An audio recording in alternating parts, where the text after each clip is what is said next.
तो रोटेशन के 4th lecture में पिछले क्लास में हम लोग सेंटर ऑफ मास पढ़ लिए थे, उस पर क्वेश्चंस भी कर लिए थे। आज हम लोग सेंटर ऑफ मास और conservation of linear momentum principle जो कि हम लोग कॉलिजन में पढ़े थे, इनको रिलेट करके पढ़ेंगे। इनको हम लोग रिलेट करके पढ़ेंगे।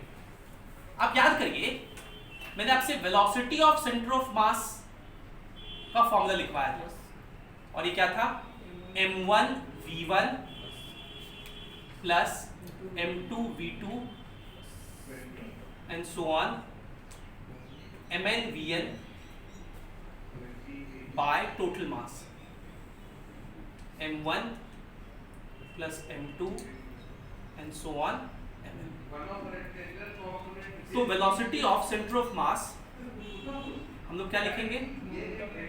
देखिए, मास इनटू वेलोसिटी से क्या बोलते हैं हम लोग? Linear momentum. तो m1 v1 को क्या कहेंगे? p1। तो p1 plus p2 and so on pn by total mass m1 plus m2 and so on mn। आगे चलिए, वेलोसिटी ऑफ सेंटर ऑफ मास क्या लिखेंगे? p1 plus p2 and so on pn। मतलब सारे के सेंटर ऑफ मास, सारे के लीनियर मोमेंटम का सम। इसको हम क्या बोलेंगे? Linear momentum of the system. बोलिए, by total mass m1 plus m2 and so on mn। ठीक है। अब याद करिए, conservation of linear momentum principle क्या कहता है कि अगर F नेट एक्सटर्नल, किसी भी सिस्टम पर नेट एक्सटर्नल फोर्स क्या है? 0। If net external force on a system is 0, then linear momentum of system remains conserve. क्या रहता है? कंजर्व रहता है। कंजर्व रहने का मतलब कांस्टेंट रहता है, चेंज नहीं करता है। बोलिए, मतलब इसके बाद देख रही है, तो velocity of centre of mass का फार्मूला हो गया लीनियर मोमेंटम ऑफ सिस्टम के टर्म में। ये फार्मूला किसका हो गया? Velocity of centre of mass का किसके टर्म में? लीनियर मोमेंटम ऑफ सिस्टम के टर्म में। हम लोग कहेंगे कि अगर net external force, if net external force on a system is 0, अगर नेट एक्सटर्नल फोर्स एक किसी सिस्टम पे क्या है? 0 है, तो उस सिस्टम का लीनियर मोमेंटम क्या रहेगा? कंजर्व्ड रहेगा, कांस्टेंट रहेगा। और इस बात को हम लोग क्या कहते हैं? Conservation of momentum principle, COM। अब जरा सोचिए, ये टर्म कांस्टेंट है और मास का सम तो क्या रहता है? हेंस, इसके बाद हम लोग लिख रहे हैं हेंस।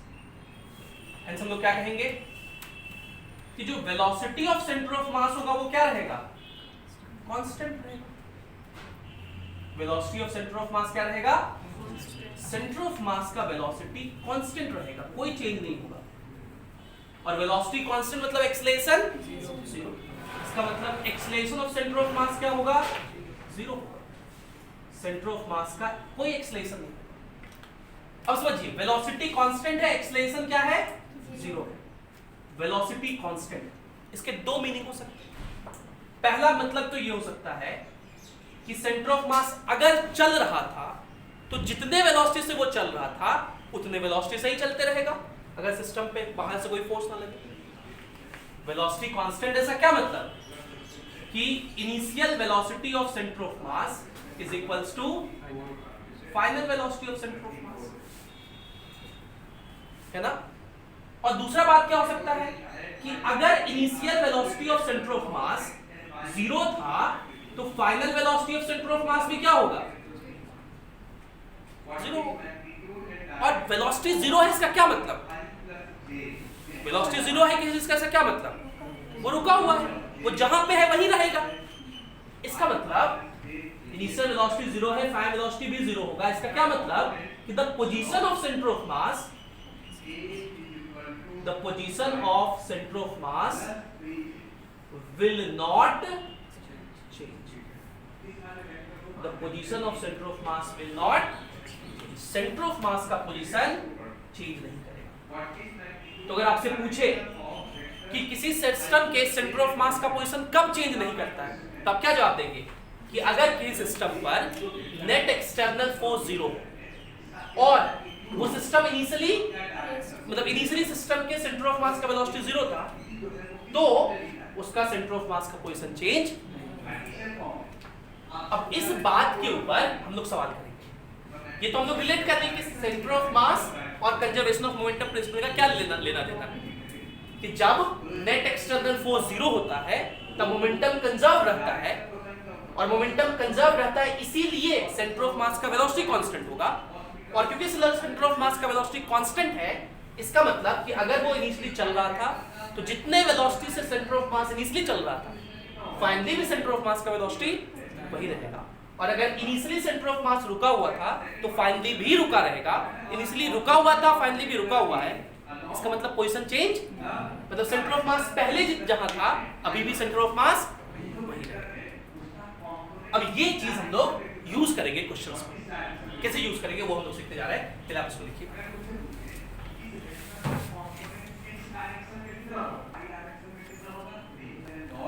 देखिए एक सवाल मैं करके दिखाता हूं आपको। सवाल ये है कि ये एक वॉल है और इस वॉल से 8 मीटर की दूरी पर एक प्लैंक है। ये क्या है? प्लैंक है। और इस प्लैंक का खुद का मास कितना है? 25 kg। और उसका लेंथ कितना है? 4 मीटर। मतलब ये वाला लेंथ कितना है? 4 मीटर। ठीक है। ये जो सरफेस है ये सरफेस फ्रिक्शनलेस है। ये बहुत महत्वपूर्ण है। ये सरफेस फ्रिक्शनलेस होना चाहिए। और ये मैन इसके ऊपर है एक, और इस मैन का मास कितना है? 50 kg। अभी इस मैन का वॉल से डिस्टेंस कितना है? 8 मीटर। सवाल है कि अगर ये मैन इस प्लैंक पर चले, तो मैन जब प्लैंक पर चलेगा, तो मैंने एक सवाल आपको कंजर्वेशन ऑफ मोमेंटम प्रिंसिपल में कराया था, रिकॉइलिंग ऑफ प्लैंक। तो जब ये मैन चलेगा तो क्या होगा? पैर से प्लैंक को पीछे धक्का देगा, तो मैन के चलने से प्लैंक थोड़ा पीछे आएगा। तो जब ये मैन चल के यहां पहुंचेगा तब प्लैंक यहां ऐसे ही नहीं रहेगा। अगर मान लो प्लैंक नहीं चलता, मैन खाली चलता, यहां पहुंच जाता, तब तो ये क्लास 3-4 का सवाल हो जाता। बच्चा लोग को ऐसा सिखाया जाता था कि भाई ये चलेगा, यहां पहुंच गया, तो बताओ मैन का वॉल से कितना डिस्टेंस? तो 8 + 4 12 मीटर। ये सवाल थोड़ी होता है। लेकिन ये क्या हो रहा है? प्लैंक चलेगा, प्लैंक भी चलेगा। मैन चलेगा तो प्लैंक भी चलेगा। देखिए इसलिए मैंने प्लैंक, आप बहुत भारी भरकम मत समझिए, 25 किलो का है बस। तो प्लैंक क्या होगा? पीछे आएगा, जिसकी वजह से ये जो मास मैन यहां जाएगा वो आंसर 12 नहीं होगा, 12 से थोड़ा कम होगा। ठीक है।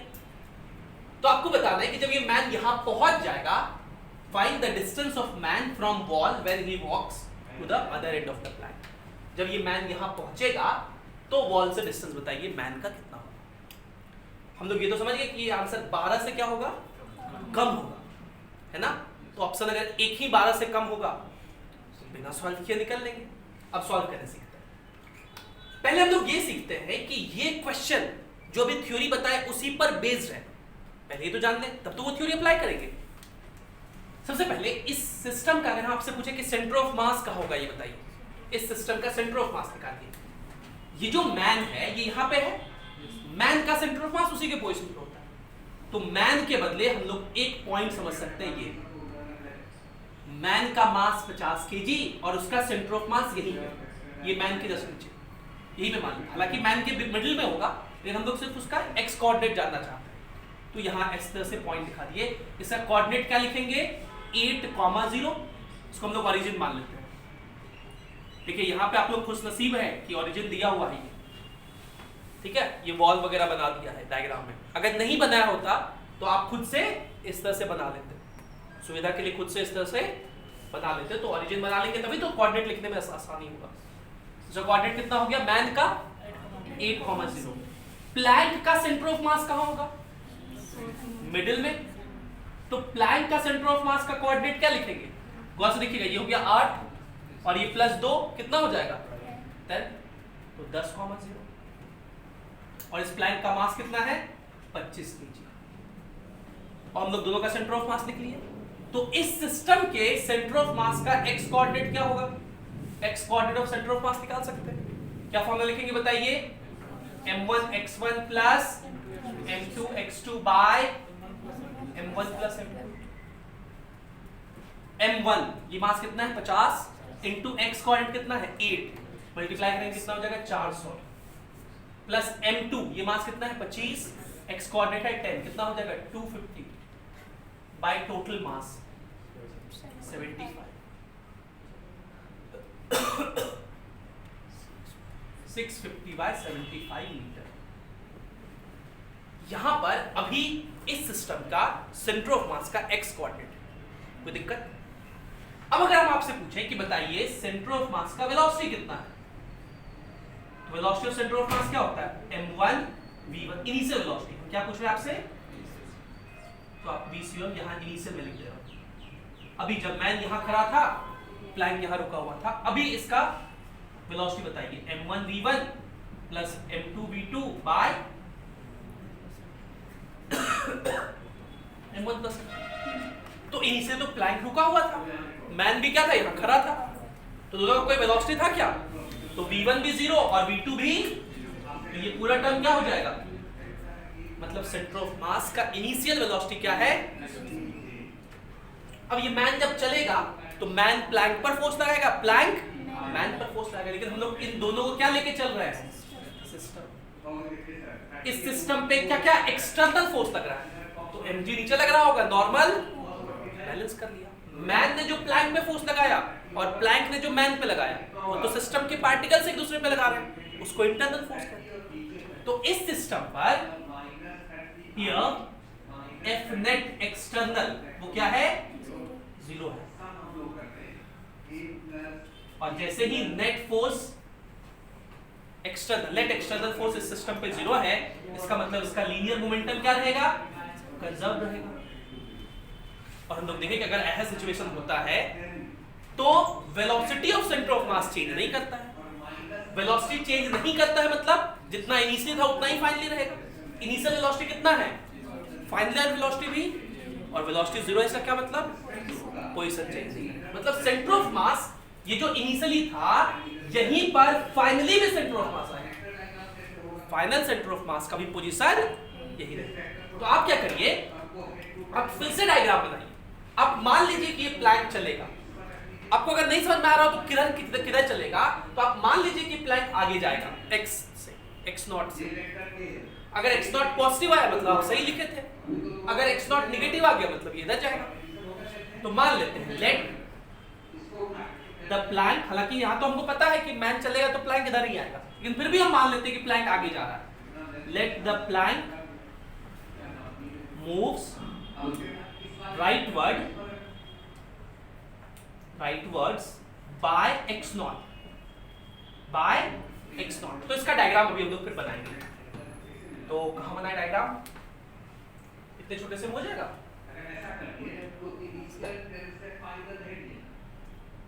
मैं छोटा सा ही बना के इतने का कोशिश कर रहा हूं। देखिए ये प्लैंक अगर x0 आगे मूव कर गया, ये प्लैंक अगर x0 आगे मूव कर गया, तो ये पॉइंट भी x0 आगे मूव कर गया, मतलब ये इसका डिस्टेंस पहले वॉल से 8 था, अब इस लाइन का डिस्टेंस कितना होगा? 8 प्लस x0। बोलिए, ये बात तो सही है। इस प्लैंक का लेंथ कितना है? 4 मीटर। इस प्लैंक का लेंथ कितना है? 4 मीटर। और मैन कहां आ गया? यहां आ गया। ये मैन हो गया 50 केजी का। अब जैसे चलिए मैन के लिए सेंटर ऑफ मास कहां दिखाइएगा? यहां। इस पॉइंट का कोऑर्डिनेट क्या लिखेंगे? इस पॉइंट का डिस्टेंस वॉल से 8 प्लस x0 प्लस 4 तो कितना हो जाएगा? 12। ऐड करिए 12 प्लस x0 कॉमा 0। बोलिए। और प्लैंक का सेंटर ऑफ मास मिडिल में, ये डिस्टेंस 2 मीटर, ये 8 प्लस x0 है, तो इस पॉइंट का कोऑर्डिनेट क्या लिखिएगा? 10 प्लस x0 कॉमा, और इस प्लैंक का मास कितना है? 25 केजी। बोलिए। फिर से इस सिस्टम का सेंटर ऑफ मास लिखिए, फिर से इस सिस्टम का सेंटर ऑफ मास लिखिए, x coordinate of centre of मास क्या लिखेंगे? m1 इंटू x1, 25 इंटू ये कितना हो जाएगा? 250 प्लस 25 x0, बोलिए ठीक है। m1 into x1 plus m2 into x2, तो 50 गुना 12 हो गया 600 प्लस 50 x0, बोलो divided by m1 x1 plus m2 x2 divided by m1 plus m2, तो ये कितना हो गया 75। और मैंने आपसे क्या कहा कि x coordinate of centre of mass change, जहां इनिशियली था वहीं फाइनली वो दोनों बराबर कर देंगे। जैसे ही आप दोनों बराबर करेंगे तो क्या इक्वेशन मिलेगा हम लोग को, नीचे का 75 नीचे का 75, हम लोग पहले लिखते हैं x coordinate of centre of mass will remain same, x coordinate of centre of mass will remain same।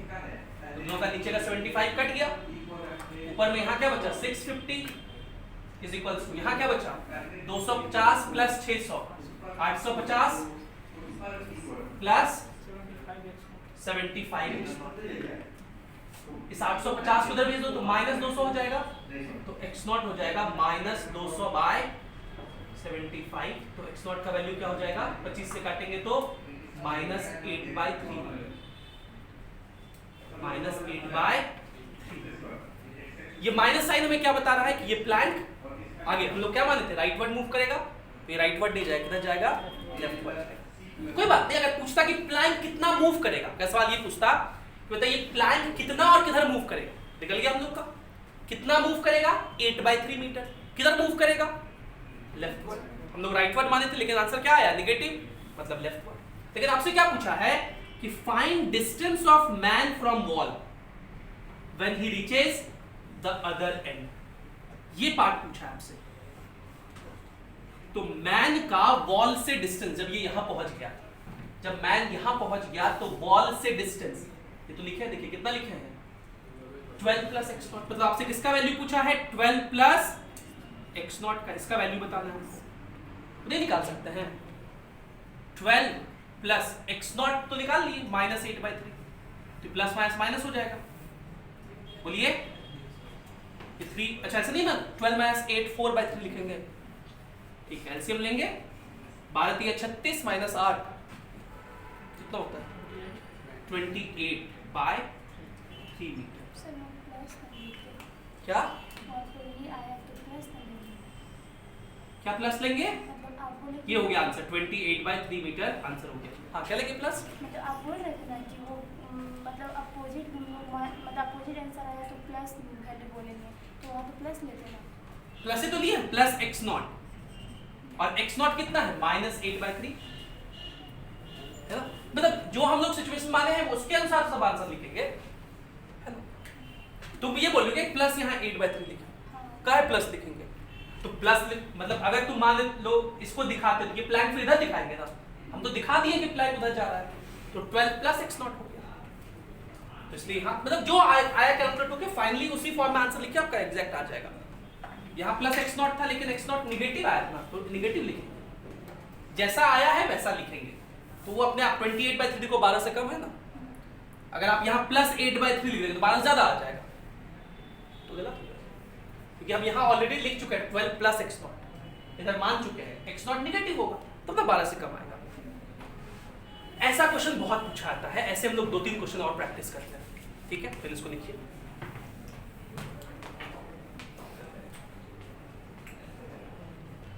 देखिए अगला सवाल अगर हम लोग करें, फिर से मैंने वही सवाल लिया लेकिन इस बार खाली 2 मैन ले लिए हैं, एक तो 50 किलो का मैन है ही और इस दूसरे एंड पे 75 केजी का मैन है, ये 50 किलो का मैन है।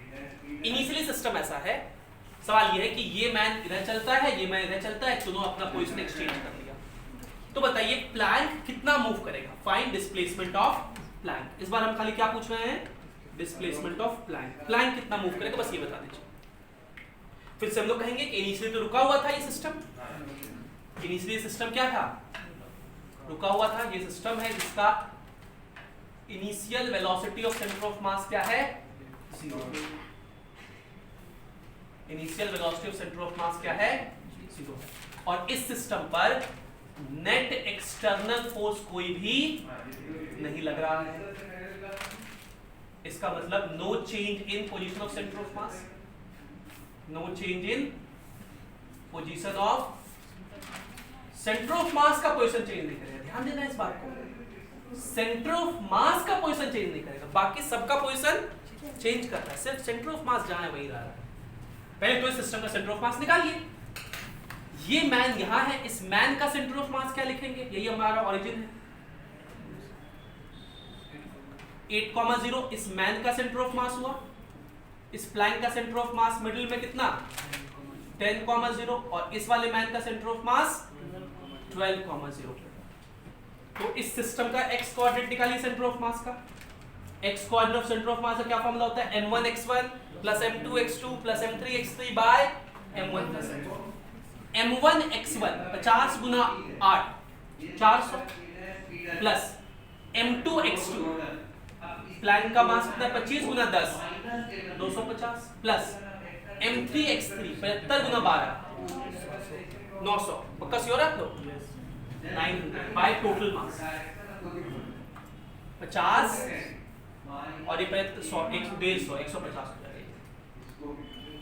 तो ये कितना हो गया 1550 बटर 150 ये हो गया। हम लोग जैसे सीखे अभी क्या करेंगे, लेट द प्लैंक मूव्स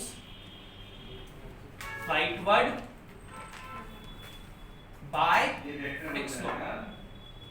हम लोग क्या मान लेते हैं, प्लैंक राइटवर्ड मूव कर रहा है कितने से, x0 से मान लेते हैं मूव कर रहा है।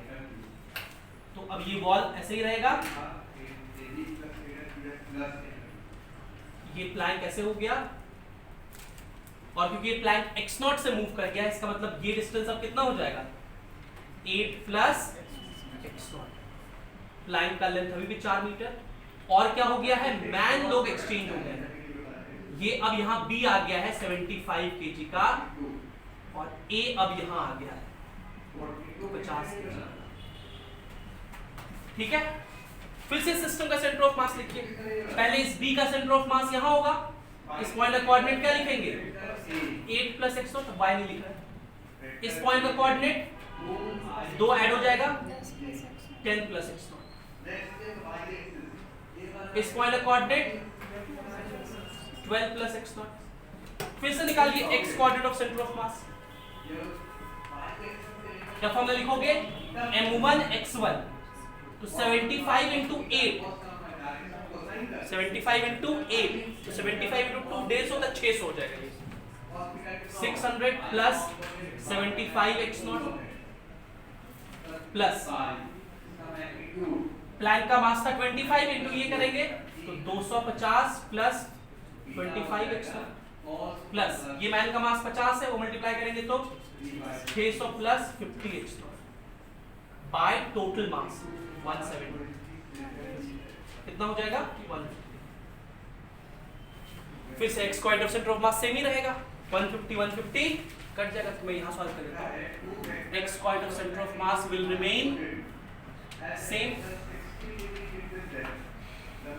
और इसका मतलब नीचे तो 150 कट गया, ऊपर यहाँ कितना रहा 1550 इज इक्वल्स टू यहाँ कितना है 600 600 1200 1450 है ना, प्लस 75 प्लस 25 ये हो गया 150 ये इधर चला आ गया तो 100 बाय 150 ये किसका वैल्यू हो गया x0।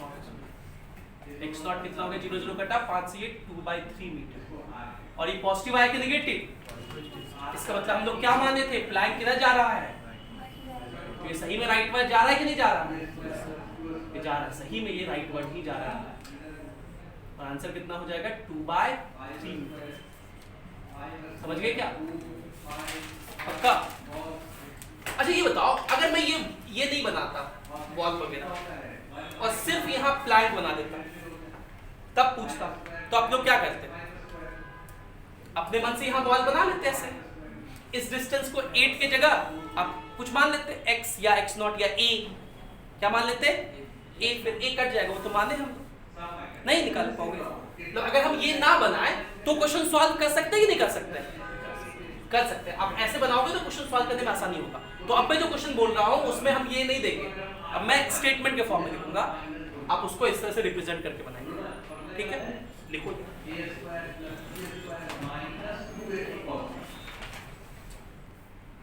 देखिए अगला सवाल है, ये एचसी वर्मा में, एचसी वर्मा में खाली यहाँ पे वर्मा और माथुर लिखे हुए हैं। अब वर्मा जी लिखे थे तो वो अपना नाम डाल दिए, हम बना रहे हैं तो अपना नाम डाल दे रहे हैं। तो हम और प्रणव सर दो लोग किस पे बैठे हुए हैं, दो एक्सट्रीमिटीज पे, किस पे, एक 4 मीटर के लंबे बोट पे।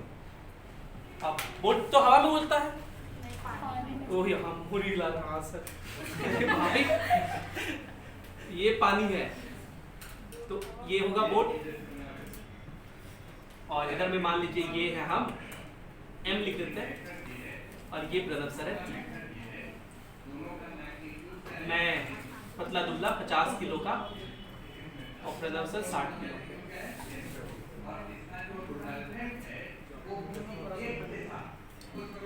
पहले का बात है भाई, अभी ना मोटे हो गए।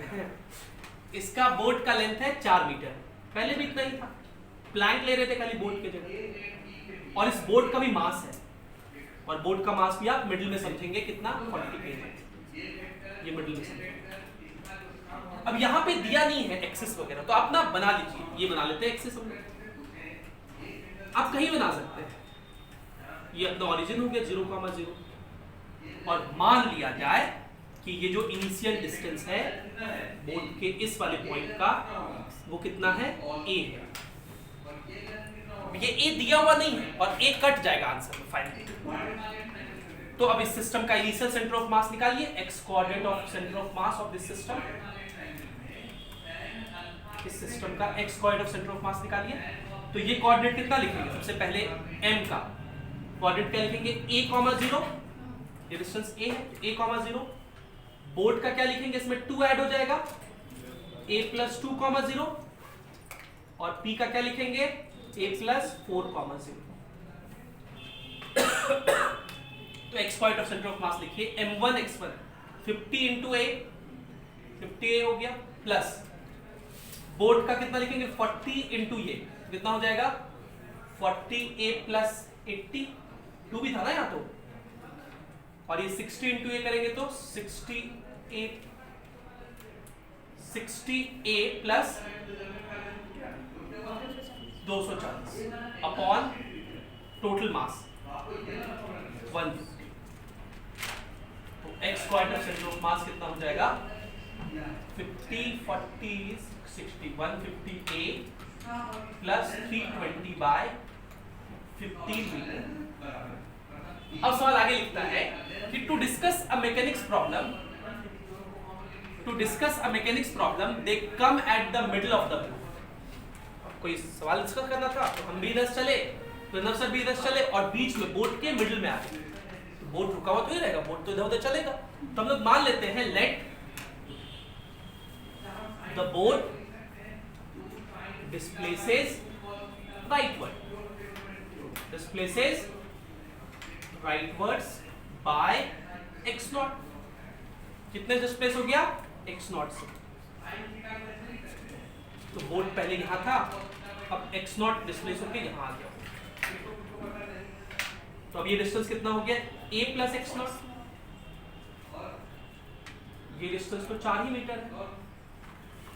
और बाकी लोग कहां गए, हम भी यही हैं, प्रणव सर भी यही हैं, बोट भी यही है, बोट का भी सेंटर तो यही है। तो सबका x coordinate of centre of मास क्या है, सेम ही है। तो सिस्टम का भी सेंटर ऑफ मास कहां होगा, यही होगा। आप चाहो निकाल सकते हो फॉर्मूला पुट करके। इस पॉइंट का कोऑर्डिनेट क्या लिखेंगे, a + x0 + 2, बोलो, 0। अब सबका मास इनटू कोऑर्डिनेट तो यही मल्टीप्लाई होगा, डिवाइड बाय टोटल मास। तो मास कॉमन लेके कट के यही आ जाएगा।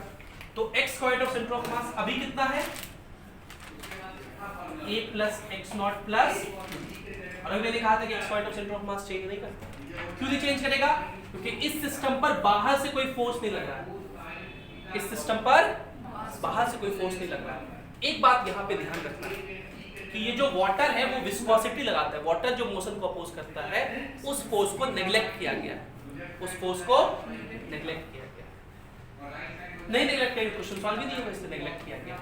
x coordinate of centre of mass ये है, इज इक्वल्स टू कितना है, ये 150 by 150 plus sorry 150A plus 320 by 150 cross multiply कर दीजिए तो ये हो जाएगा 150A वो से कट जाएगा 150x0 plus 300 is equals to 320 तो उधर चला गया तो 20 x0 कितना हो गया 2/15 और ये पॉजिटिव आया इसका मतलब राइट वर्ड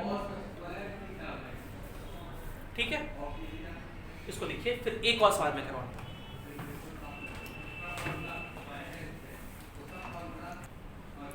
तो हम लोग आखिरी सवाल आज का करने जा रहे हैं और ये सवाल एक्सप्लोजन ऑफ प्रोजेक्टाइल का है। हम लोग ये पढ़े कि अगर किसी सिस्टम पर नेट एक्सटर्नल फोर्स 0 है तब जो भी उसका initial velocity of centre of मास था वही उसका final velocity of centre of मास था। पहले अभी जो सवाल कर रहे थे उसमें इनिशियली रुका हुआ था तो फाइनली भी रुका है, इसलिए position of centre of mass change. Explosion of projectile एक ऐसा एग्जांपल है जिसमें पार्टिकल चलते रहेगा, सेंटर ऑफ मास भी चलते रहेगा। उसको कैसे सॉल्व करते हैं वो हम लोग सीखते जा रहे हैं। सवाल ये है कि एक प्रोजेक्टाइल को अगर u वेलोसिटी से फेंका गया तो इसका रेंज r होता है थीटा एंगल पे फेंकते। सवाल ये है कि अगर पार्टिकल फेंके और ये पार्टिकल एक्सप्लोड कर गया एट हाईएस्ट पॉइंट, जब ये पार्टिकल हाईएस्ट पॉइंट पे पहुंचा तो यहां पहुंच के क्या हो गया, एक्सप्लोड कर गया, एक्सप्लोड कर गया। अगर एक्सप्लोड नहीं करता तो क्या होता, ये इसी पाथ में जाता, ये इसी पाथ में जाता ऐसे करके और यहां जाके गिरता, रेंज जिसका r कहते हैं। इस पॉइंट का कोऑर्डिनेट क्या कहेंगे, r, 0, क्योंकि ये हम लोग x एक्सिस y एक्सिस मानते हैं। अगर ये एक्सप्लोड नहीं करता तो ऐसे जाता, लेकिन क्वेश्चन ये कह रहा है कि यहां जाके ये एक्सप्लोड कर गया और एक्सप्लोड किस रेशियो में किया, तो मास रेशियो दिया हुआ है 1:2 में, मतलब टुकड़ा होके 2 मास बने, एक का मास अगर 1 है तो दूसरे का मास 2 है। इसका क्या मतलब कि अगर हम लोग माने कि इसका मास m है तो जब ये यहां पहुंचा तो मास m था, जब एक्सप्लोड किया तो 2 मास क्या क्या बनेंगे, बोलो सरिता, अगर तुम बता दी कि 2 मास क्या क्या बनेंगे 1:2 में तो नीट में सिलेक्शन हो जाएगा। कितना टाइम, बोलो कौन बता सकता है भाई, 1:2 में है तो टोटल रेशियो कितना 3, तो एक मास होगा m/3 और दूसरा होगा 2m/3। कितना टाइम, बचपन में बेसिक अब ये नहीं समझ में आता है तो मान लो एक मास x है दूसरा मास 2x है, टोटल मास 3x, उसका वैल्यू m, तो x का वैल्यू m/3। अब आगे कह रहा है the lighter mass retraces its path back. ये क्वेश्चन कह रहा है, हम नहीं कर रहे कि जब एक्सप्लोजन हुआ उसके बाद ये जो लाइटर मास था मतलब m/3 वाला, वो क्या किया, अपने पाथ को रिट्रेस कर दिया, मतलब यहां पर ये जो m/3 था वो वापस से ऐसे आ गया। तो उसको मैं रेड पेन से दिखा देता हूँ, ये m/3 जो था यहाँ पे टूटा और आके वापस से यहाँ गिर गया, मतलब फाइनली m/3 का पोजीशन कहाँ है, यहाँ है, ये m/3 का पोजीशन है। पोजीशन क्या है 0, 0। सवाल ये पूछ रहा है कि then find the point where the larger mass will fall, कि जो 2m/3 है ये कहां फॉल करेगा, तो 2m/3 यहां से निकल के कहीं आगे जाके यहां कहीं गिरेगा, तो ये x कितना होगा, 2m/3 जहां गिरेगा वो हमको बताना है, जिसका कोऑर्डिनेट x, 0। और आप पूछ सकते हैं सर आपको कैसे पता कि आगे नहीं जाएगा, इधर भी तो आ सकता है। मान लिए हैं हम लोग x का वैल्यू अगर r से ज्यादा आएगा तो ये आगे गिरेगा, अगर r से कम आएगा तो यहाँ गिरेगा। हालांकि कॉमन सेंस भी कुछ है, अगर ये पीछे है तो उसको ज्यादा मोमेंटम मिलेगा इसलिए आगे जाता है। बाकी आपको नहीं समझ में आ रहा है तो मान लीजिए आगे x का वैल्यू देख लीजिएगा जैसा आएगा, है ना। अब समझिए एक्सप्लोजन तो हो गया, लेकिन एक्सप्लोजन किसके वजह से होता है, इंटरनल फोर्सेस की वजह से। एक्सप्लोजन का कॉज क्या है, इंटरनल फोर्सेस। तो बाहर से जो एक्सटर्नल फोर्स mg लग रहा था पहले भी, अभी भी क्या लग रहा है mg। एक्सप्लोजन के पहले भी mg लग रहा था, एक्सप्लोजन के बाद भी, अगर एक्सप्लोजन नहीं होता तो सेंटर ऑफ मास, एक्सप्लोजन नहीं होता तो पूरा पार्टिकल एक इकलौता था, वही उसका सेंटर ऑफ मास भी कहते हैं। सिंगल पार्टिकल का सेंटर ऑफ मास वो खुद पार्टिकल ही है, तो वो इस पाथ पे चलता। एक्सप्लोजन हो गया तो भी जो सेंटर ऑफ मास का पाथ होगा वो यही होगा। ये जो ग्रीन वाला है किसका पाथ है? पाथ ऑफ सेंटर ऑफ मास। जब ये पार्टिकल यहां पहुंचेगा, ये पार्टिकल यहां पहुंचेगा, तो सेंटर ऑफ मास यहां पहुंच जाएगा, तो सेंटर ऑफ मास यहां रहेगा इस सिस्टम का। ये दोनों सिस्टम का सेंटर ऑफ मास कहां होगा? यहां होगा। तो very easy, centre of mass का पोजीशन लोगों को पता है। इसका बताइए x coordinate of centre of mass का क्या फॉर्मूला लिखते हैं हम लोग? m1 x1, तो m/3 into 0 plus m2 x2 2m/3 into x by total mass m/3 plus 2m/3, तो m हो गया। और ये x square of centre of मास कितना है? r है ना। x square of centre of मास कितना है? r, क्योंकि सेंटर ऑफ मास उसी पाथ पे चला है। समझ पा रहा है ये? क्योंकि इसमें से पहले सेंटर ऑफ मास चल रहा था, अब भी चलते रहेगा, सेंटर ऑफ मास वहीं पहुंचेगा। पार्टिकल्स अलग अलग पहुंच रहे हैं लेकिन सेंटर ऑफ मास वहीं पहुंच रहा है। सेंटर ऑफ मास का वेलोसिटी चेंज नहीं कर रहा है। हम लोग क्या पढ़े थे अभी थोड़ी देर पहले कि अगर किसी सिस्टम पर नेट एक्सटर्नल फोर्स 0 होता है तो velocity of centre of mass constant रहता है। इस एक्सप्लोजन से पहले खाली mg लग रहा था, एक्सप्लोजन के बाद भी क्या लग रहा है? mg, कोई नया फोर्स तो आया नहीं, तो सेंटर ऑफ मास का वेलोसिटी भी उतना रहेगा।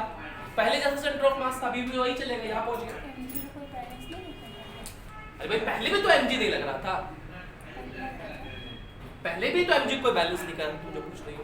पहले भी mg लग रहा था, अभी भी क्या लग रहा है? mg लग रहा है।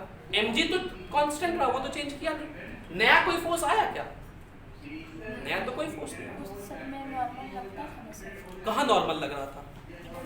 अरे भाई इसमें समझिए ना, हम ये नहीं कह रहे कि नेट नया कोई फोर्स आया क्या? एक्सप्लोजन नहीं होता तो भी तो mg लगा रहता ना, तो भी सेंटर ऑफ मास यही आता। मान लो एक्सप्लोजन नहीं होता, ये पार्टिकल चल के यही ना गिरता, बोलो ये कहीं और जाके गिर जाता। mg लग रहा था कि नहीं लग रहा था? एक्सप्लोजन हो गया तो भी mg लग रहा है। mg में तो कोई चेंज नहीं था, वो जैसा था वैसे ही। अब इस बात को आगे से ध्यान में रखना है कि सेंटर ऑफ मास का पाथ वही रहता है। अब ये बात सिर्फ प्रोजेक्टाइल मोशन में नहीं है, प्रोजेक्टाइल मोशन में तो हुआ ही नहीं ये बात, आगे फ्री फॉल में भी सोच सकते हैं। मान लीजिए एक सवाल है बहुत फेमस HCV और वर्मा का, ठीक है, उसमें यह है कि एक पार्टी आदमी जो है वो कूद गया एक सूटकेस लेकर के फ्री फॉल में, तो नीचे आते जाएगा, नीचे आते जाएगा। अब अचानक से जब वो कुछ हाइट पे पहुंचा तो उसको याद आया कि अरे नीचे तो वो है, हार्ड फ्लोर है और उस पर गिरेंगे तो निपट लेंगे।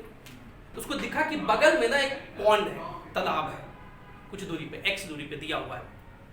तो वो अपना सूटकेस को फेंका पीछे की तरफ, तो सूटकेस इधर चला गया और मैन मोमेंटम कंजर्वेशन की वजह से इधर चला गया। सेंटर ऑफ मास का क्या होगा?